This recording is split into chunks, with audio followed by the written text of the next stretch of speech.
it's not only in Maldives, but across the Indian subcontinent or South Asia. India has been doing massive infrastructure projects and considerable development assistance. But somehow Indian development assistance has never generated concerns about debt and related issues.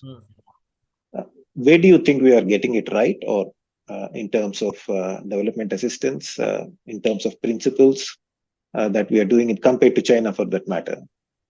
No, I think it's a good thing. I mean, that Indian development assistance has been mostly towards providing humanitarian or just say like a small infrastructure projects, like community development projects, which help in everyday lives of Maldivians, right?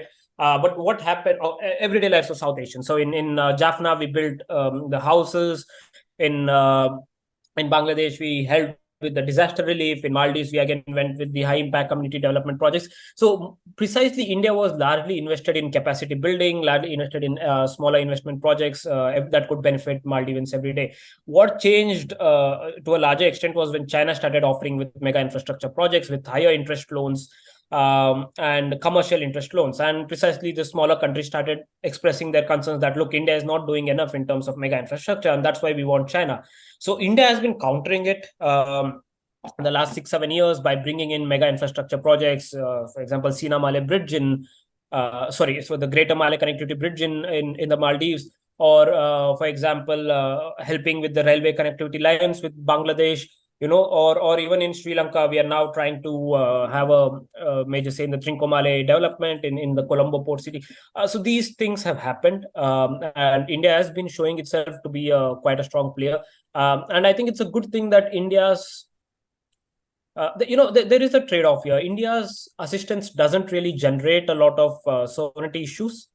A lot of debt trap issues, but it does generate, trigger a fear of psyche that most of these smaller countries and some populations in the smaller countries have. For example, in Sinhala population, they would always protest, why does India want a bridge connecting from Tamil Nadu to Sri Lanka, right? In a similar way, the hardline extremists in Bangladesh would say, why would India want to link itself to Bangladesh? So there are sections which would obviously express their concerns of sovereignty, but I think broadly we are heading into a positive directions with no massive debt trap debates, with no massive, controversial. Yes, we are slow on delivering our projects, but I don't think we have triggered enough controversy, or we have done what China is doing, basically providing commercial loans, charging 3 or 4% extra on it, refusing to debt restructure, refusing to bring in the local players and invade the market with your own firm, with your own labor, with your own funds. It's basically China is funding themselves, but is operating in a third country.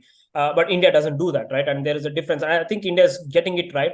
I think Ranil Wickremesinghe's visit in June, I presume, or July. I think that was a massive hit for the very reason that India and Sri Lanka put forward a visionary document that has never happened in the past, right?